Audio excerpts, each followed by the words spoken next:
Welcome to Math 7 at the Virtual Academy. My name is Mr. Neely. I will be the instructor for this course. This video is to explain how the course works, how I want you to get started, and how we're going to get you caught up and make sure we're in the right place. So the first thing that happens is when you open up the course, you come to the updates page.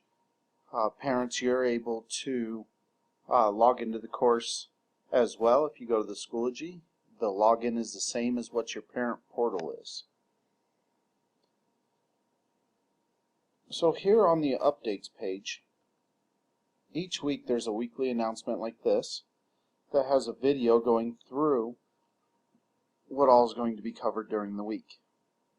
It's just a quick picture of what the week's going to look like and anything that I want to add. Maybe it's misconceptions from the week before, maybe it's things I want to clarify as we're going through the homework.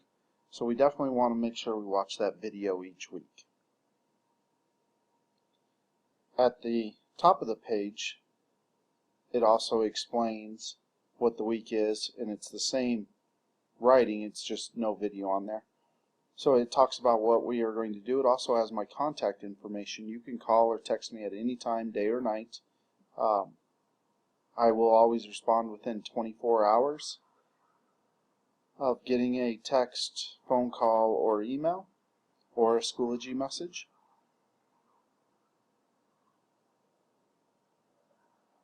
There's also this, you can book a tutoring session. This is if you have more questions than just like one question or maybe one or two questions, and you need to spend some time one-on-one, face-to-face virtually. So it's a opportunity for us to sit down on the computer, share a whiteboard, and explain through things much like you would in a brick and mortar school if you were to go in for and get help from your teacher. So this week you can see we have 4 assignments. That's the average number of assignments we have per week. They're listed over here on the right hand side. You never want to click directly on the assignment because you want to go to the lesson first. Other things we can see on here is materials. That's where all the lessons and homework assignments are. Yours will say grades, not grade book. This is where you click to see the grade. Members, you can see who's in there. You won't have all of these like I have as the teacher. I'm showing you from me being logged in. This big blue button conference, this is where we would meet if you book a tutoring session. Let me go ahead and show you that. The way that tutoring sessions work is you just click on any of the open times. My availability is always on here.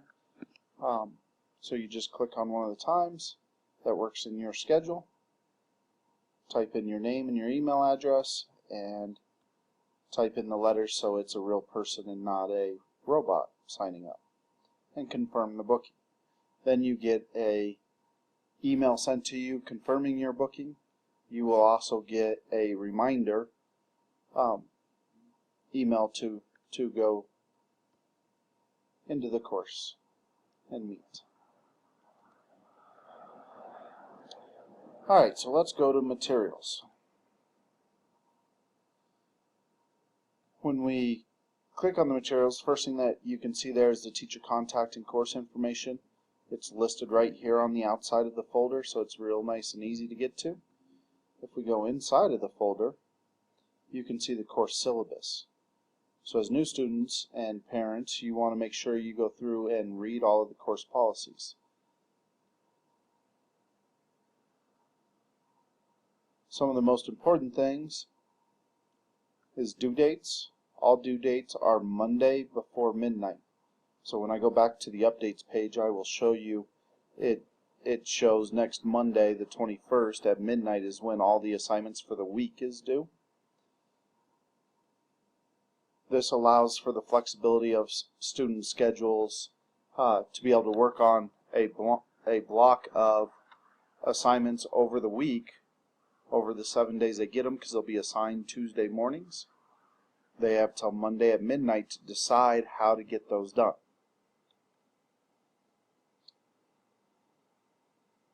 Late work policy. There's really no late work policy. If you turn in something late, you get the points that you earn on it. What there is, though, is an incentive to turn the homework in on time. Homework, I believe, is practice, and it's okay if you make some mistakes in that practice. So I don't want to mark down their grade because they missed a problem that they're trying for the first time. So what I do on those, on all homework assignments, if you score 50% or better and you turn it in on time, you get 100% of the score of the total points. Attendance is required each day. You must log in to the materials section and be on a lesson for 5 minutes and for it to record that you are present for the day. You need to do that by 4 p.m. each day. And what we look at then is from 4 p.m. the day before to 4 p.m. the day of. All of that accounts for the attendance that day of. So if you log in Tuesday at 7 o'clock at night, that'll actually give you attendance for Wednesday. Standard grading scale. The other thing I really want to point out is getting help. The most important thing about an online school and an online classroom is you need to understand that you're not alone in this class. I'm the teacher. I'm here to help. The only problem is that I can't see the face of the student when they are confused. So you have to contact me to get help. Once again, that could be text message, Schoology message, phone call, email, just some way of letting me know, hey, I don't understand this problem, this section, whatever it is, and then I can help you from there. Okay, so I'm going to show you the due dates are listed here so you can see they are due Monday, September 21st by 11:59 p.m.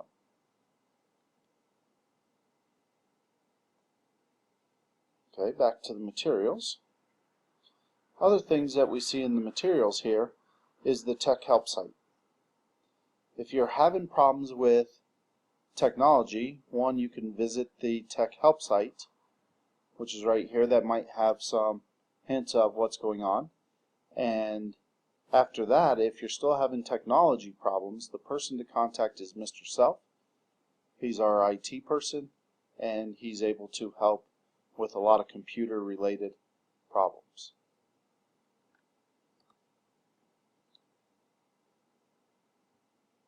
And then the course content, and this is where all the material lives. If you're looking for something to do with the class, it's going to be in course content. So we click on there.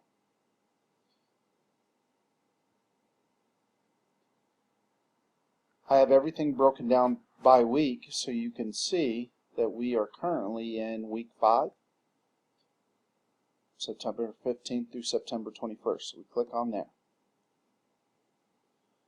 So what we're going to do with all of the new students is instead of having to go back to the very beginning of the course and have all of this makeup work to try to get caught up on, the only thing that is required for you guys to do this week is to take the quiz 1-1 through 1-6. So you have till Monday at midnight to make sure that you complete that quiz. What we will do from there is I can go back and match which lessons the students need compared to what questions they missed, and I will give them individual stuff to catch up of any holes that I see in their learning so far. Obviously they haven't been doing the Math 7 stuff, so if they don't do well on the quiz, it's okay. I will excuse that quiz score and we can go from there on how we're going to proceed. So I really just need the data of where are these students at to be able to make decisions based on where do we need to start at. So let's talk about how a normal week would work. So it's how week 6 will work for you. Here at the beginning is always the same video that was posted in the updates. That way there it's always with the class. We also have a week 5 suggested schedule.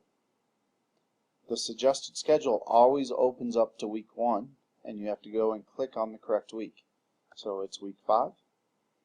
So the suggested schedule for what the kids are normally doing, and this is a typical week, they would do 1.5C on Tuesday, 1.6A on Wednesday. Thursday's a catch-up day. Maybe 1.5C took longer than one day for you to do, so we give a little bit of flex time in there. Then Friday would be 1.6B and Monday would be the quiz.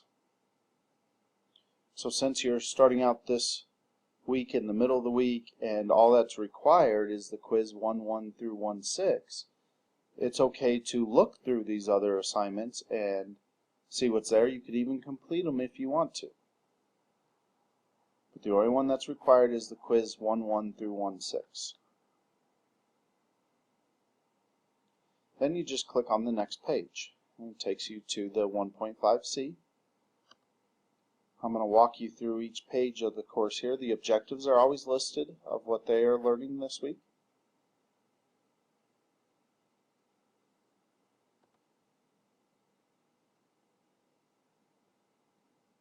So this 1.5C is about reasoning, so we're going to talk about how we problem solve and reason through problems.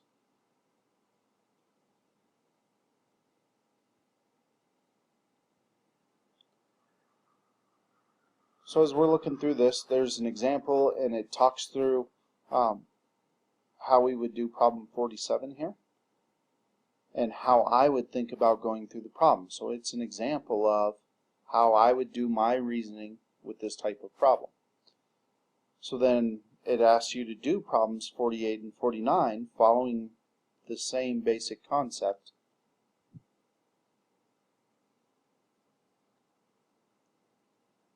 Anytime you see this bouncing arrow means there's an answer key provided, so you can check your work for 48 and 49.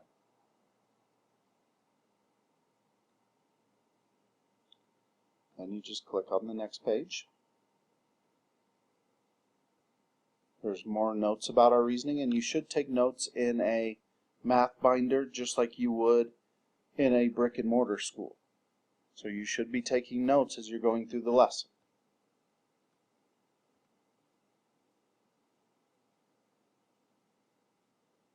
Some more notes on reasoning, some more problems for you to try, and answer key at the bottom for it. As soon as you don't understand something, it's okay to contact me. So as you're going through the lesson, if you don't understand,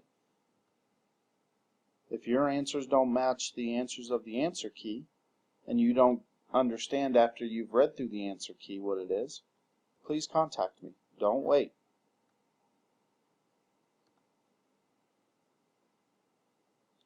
More notes on the lesson.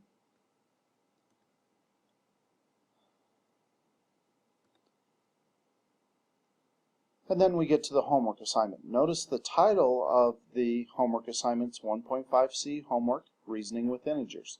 The fact that it says homework lets you know that you can use any of your resources. You can go back through your notes. You can search stuff on the internet. You can contact me for help. You can talk with other classmates on questions. So you click on the begin test or quiz. Now it says test or quiz because it's written in a test or quiz format. This doesn't mean that it's a test or quiz. Remember, the title tells you whether it's a test or quiz.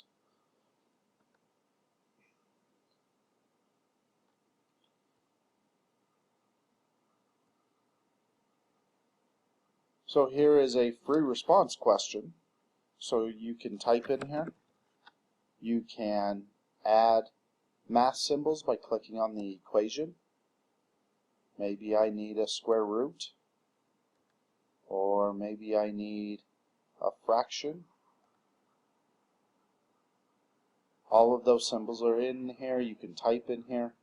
So maybe it's the square root of 3/4. And we can press insert, and it inserts that answer in there for you. So it's actually written in a fraction form with the square root. The other thing you can do is insert an image. So maybe you want to do your work on paper and pencil, take a picture of it, send that picture to your computer, and then you can upload that file. So let me pick a picture.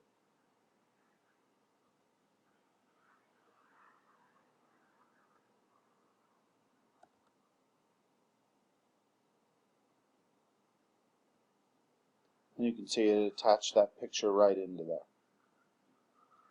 Then you click on the next page. Same thing for your response. I think all of the questions in this assignment are free response. It's typically not that way.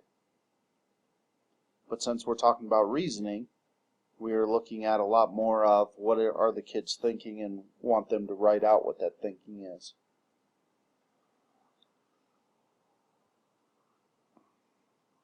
Okay, so it's not all free response. Here is a fill in the blank. It's important when you're filling in the blank that you type in exactly what it's looking for. Here it's looking for a number. So maybe it's $345. Notice I did not type in the money symbol. The money symbol is already there in front of it. If I type in a money symbol and then the number 256, and I'm just pulling these numbers out of the air, it will mark it wrong because it'll be typed differently than mine, even if the correct answer was 256, but that money symbol will make it mark it as wrong. So we just got to be careful that we don't add in things that we don't want. One way we try to help students avoid that is we provide a word bank when things need to be written out, and I want them written out exactly the way I want it. So instead of typing in my blank here, I can make sure my cursor is inside of the blank and select the word bank, and it'll type it in. This is trying to avoid that problem we just had of it's got to be exactly the same. Every space has to be the same. Every capital letter has to be the same.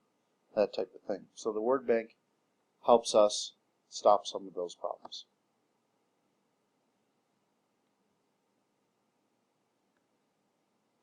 So here are yes or no questions. So we want to type in either yes or no. No other explanation. If you say yes because of, it'll mark them wrong. Then there's always a review answers. It's going to tell me I have some blank. See where it says no answer provided? It's important that you're never turning in homework with no answer provided. Please get help on a question before you turn it in if you don't understand how to do it on homework assignments.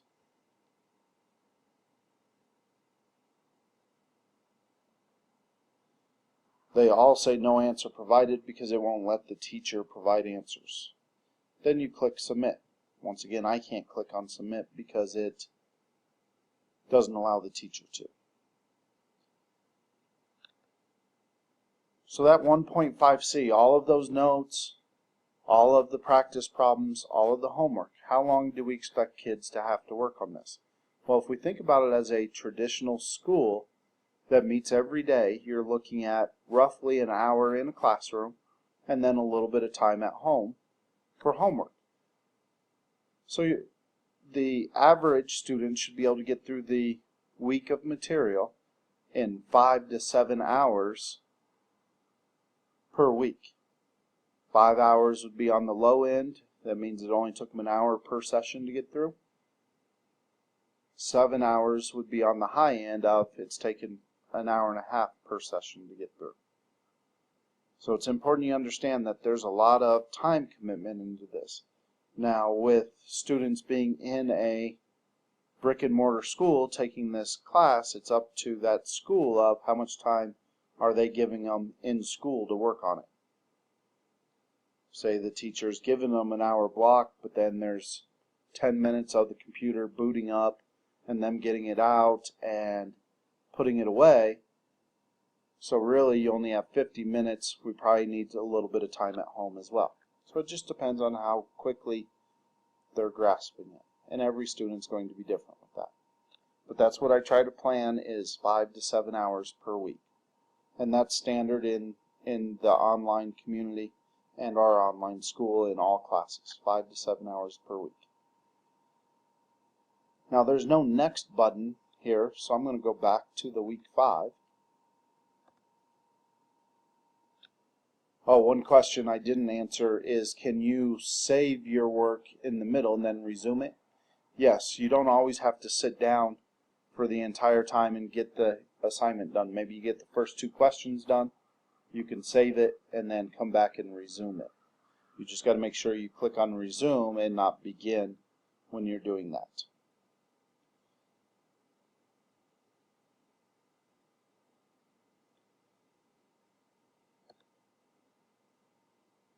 I want to get to a course to see if I can get you to a video, because we do have some video problems that your computer may block. So I want to see if I can find an error like that on my computer.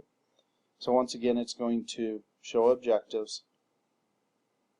On all of the A lessons, here 1.6a, part of the Common Core curriculum is that we want to have inquiry lessons where the kids are trying to find patterns by themselves, instead of the teacher telling them exactly what to do and those kids just regurgitating it and it coming out on the test and they do not remember any of it. We want them to play with it and see if they can come up with their own methods, well, not really methods, but their own way of thinking about the problems.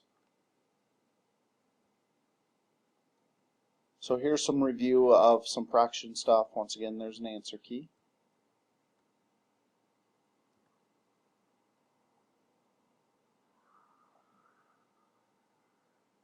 It's going through and talking about why we need to add and subtract negative and positive fractions.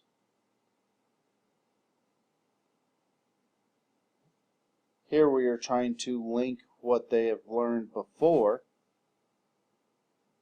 with adding and subtracting integers to adding and subtracting fractions and decimals. So notice it goes right into an example and then them going through and trying it. Notice there's not a lot of lesson like there was in the 1.5c.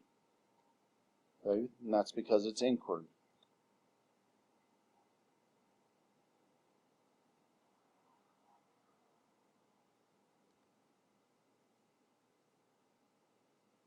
So it's asking them to do a lot of questions and to check their own work on it to see if they are coming up with the same type of conclusions.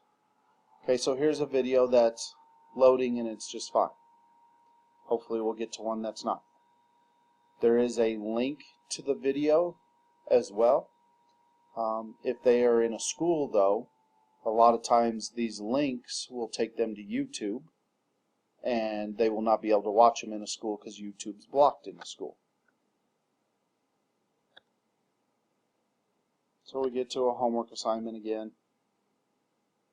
Let me see. I really want to try to find one of those videos. I should be able to find one that won't show up.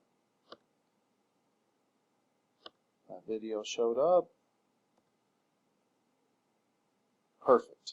So here's an example. It says watch the video, and that video is a link to hear another example of how to add a negative rational number to a positive rational number. Notice the video is missing here. It's a white blank spot. So where we want to look is up in this URL line, the address line, and it's this shield. So what this is saying is my computer is blocking that video from playing. We want to click on that shield and load unsafe scripts right here. Load unsafe scripts. and notice that the video shows up. So that's really important. A lot of times when students are first going through this course, they think all the videos are missing, but it's because, especially in a brick and mortar school, the videos are going to be blocked. I'm sitting at home, obviously, at this time of night, and it still blocks it here at my house.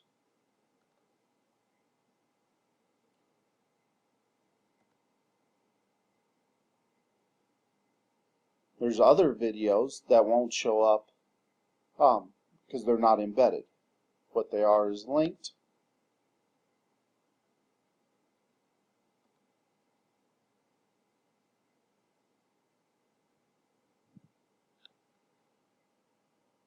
Let's make an estimate. The problem involves two proper fractions, 4/5 and 3/10. So let's estimate by rounding these to either 0, 1/2, or 1. 4/5 is closer to 1 than either 0 or 1/2, so let's round it to 1. Okay, so I just wanted to show you one of the videos showing that it is not me who created these videos. These are actually videos, most of them are provided through our book company, and they are more professionally done than me doing them. So that's why those are in there. Notice this is a B assignment, so we did the inquiry on adding and subtracting rationals. Now the 1.6b is going to be the direct instruction around the same thing. So they went through and did some examples of it, and those examples are leading them to making some conclusions about how we add and subtract. And then we do the direct instruction, much like a teacher would in a classroom, of standing at the board and going over an example like this and giving the steps of how to do it. So one thing we want to make sure that the students understand is the difference between an inquiry lesson and a direct instruction lesson. If every time they're on an inquiry lesson they go running to you as parents of, well, this hasn't been explained to me, that is true. It hasn't been walked through step by step like this. However, the examples are leading them through the discovery of the information. But then they're going to get the direct instruction. So we don't want them running to you every time they're on an inquiry lesson and having you explain it to them. We want them to struggle. One of the parts of Common Core that we're trying to really work hard with students on is perseverance, of staying with something and working through it and not giving up and expecting somebody to tell them how to do everything. We have learned throughout the years that that is not a good model of how to teach students. Yes, it's always going to be there eventually, but we want them to persevere and try to work with the inquiry lessons first.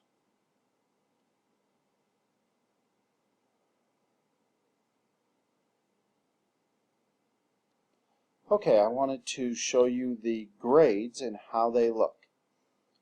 So this is of one of the new students that is just joining the course. So it shows all of the homework assignments that have already been assigned and graded. I can tell that because it's up here in the homework section. By the time you see this video, I will go through and I will mark excused next to all of these assignments, all the way down through the quiz 1-1 through 1-6. So when you open up your students' grades, or if you're the student and you open up your grades, you're going to see that all of those assignments have been excused. Each week, the way it works is you get new assignments on Tuesday. They will always appear in the ungraded portion, meaning I haven't graded those yet. As soon as I'm done grading them, then I move them up into whether it's the homework assignment or a test quiz. So then you know I'm done grading that assignment, and that's what your grade is. So you can always look in the ungraded portion to see what is assigned for the week as well. So if all the assignments are due Monday night by midnight, what that means is I won't start grading them until after that Monday night at midnight. Each week I try to have all of the weekly assignments that were turned in Monday by midnight graded by Thursday at 3 o'clock. The school policy is that all assignments need to be graded in a week from when they are due. So I really have till that following Monday to get them done. So sometimes I fall a little bit behind on that Thursday, but that's when I try to have them all graded by.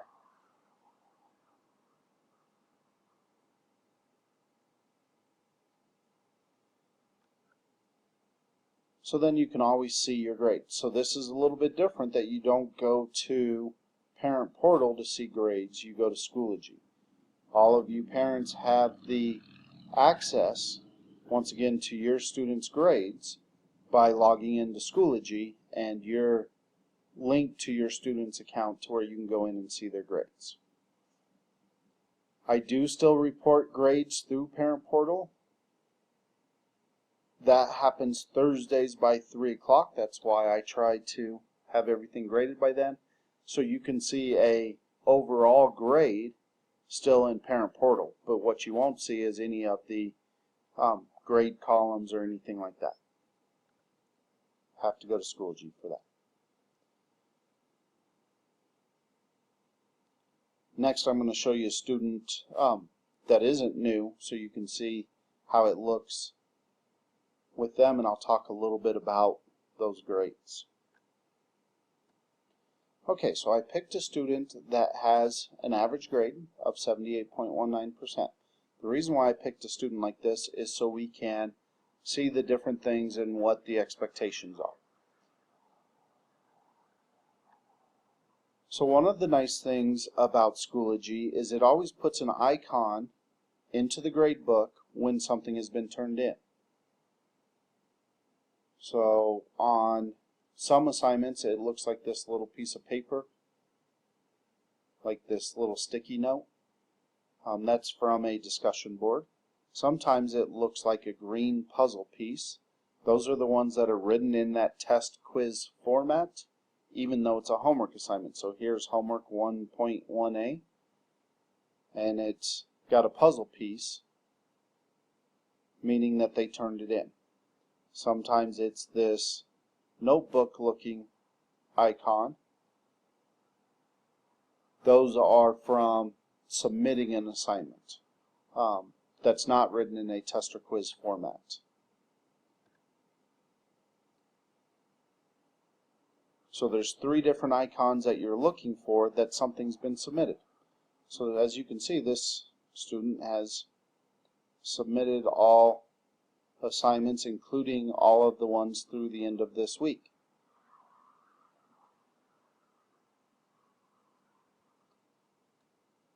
So on the assignments that have been submitted but have not been graded, notice most of them do not have a score yet. That means there are questions that I have to hand grade before they can get a score on it. So let's take a look back at some of the grades.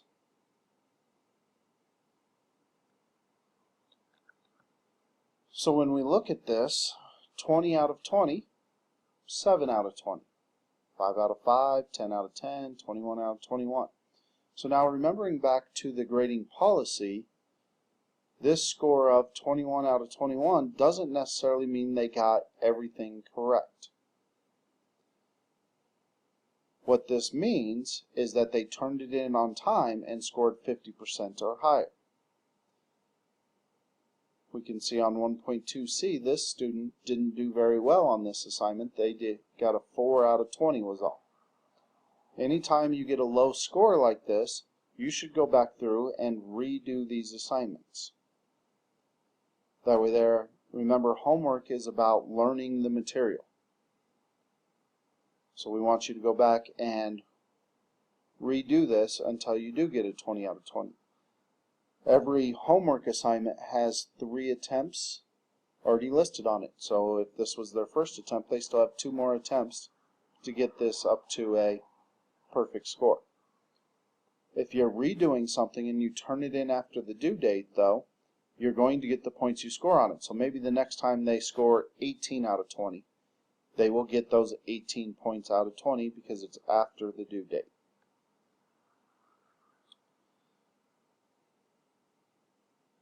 So let me take you into a lesson next. Okay, so I clicked on that student who got a 4 out of 20. So the first attempt, you can see they got a 3.6 out of 20, second attempt 4 out of 20. So we didn't learn much in between that. Notice there's this icon here that looks like a quote. So what this is telling you is that there's comments that I have made inside of the lesson to give them feedback to hopefully help guide them in learning the material. So let me open that up so we can see what that looks like. Sorry, I should show you how to open that up. So to see those comments, you click on the gear here and go to View Edit. The reason why I'm pausing the video in between here is I don't want to show who the student was. Okay, so we can go through and see the answers that were submitted. They're marked red if they're wrong, green if they're correct. So now there's no comment in here because this was auto-graded. Usually I don't comment on the things that are auto-graded. But if we continue to scroll down on the free response questions, you can see I put in comments to try to help guide them in that.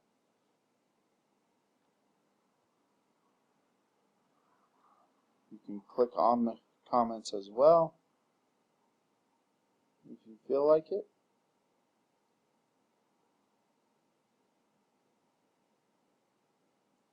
It says save changes down here once again because I'm a teacher and I'm in the grading mode. Yours won't say that.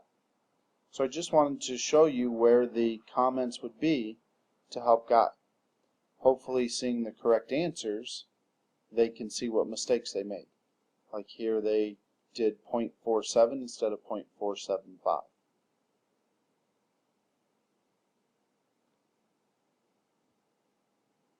I think on the first question, if I go back and look at it, they were supposed to order them from least to greatest. They actually ordered them from greatest to least. So they just went in the opposite order. So hopefully from seeing the answers that they can see what they did wrong and be able to correct it from there.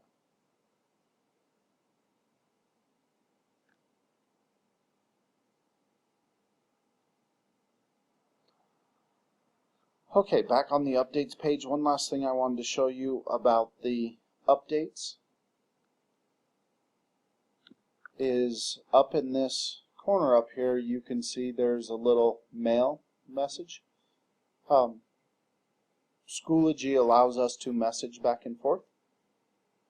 So your students need to make sure that they are always reading these messages because a lot of times that's how I'll reach out to them because it's one of the easiest ways for me to reach them and make sure that they are getting those messages.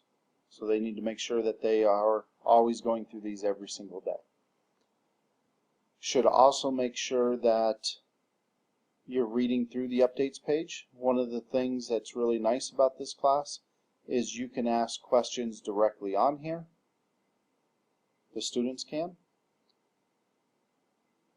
And as you can see, I go through and help. So here's a problem where the student didn't understand one of the questions. The nice thing is then students can also help and comment in here as well. And we can build that classroom community of we're helping each other learn material as we're going.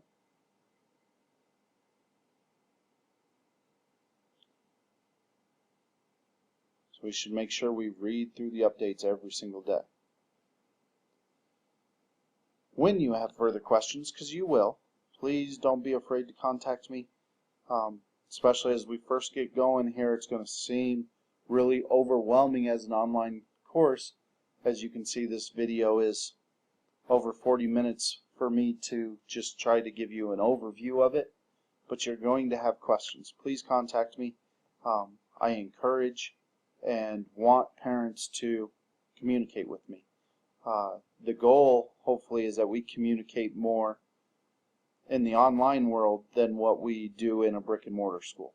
So please communicate with me anytime you have questions, concerns, problems, not understanding information. Please contact me. Remember, you're not in this alone. I'm here to help. So when you have further questions, please contact me. Have a good night.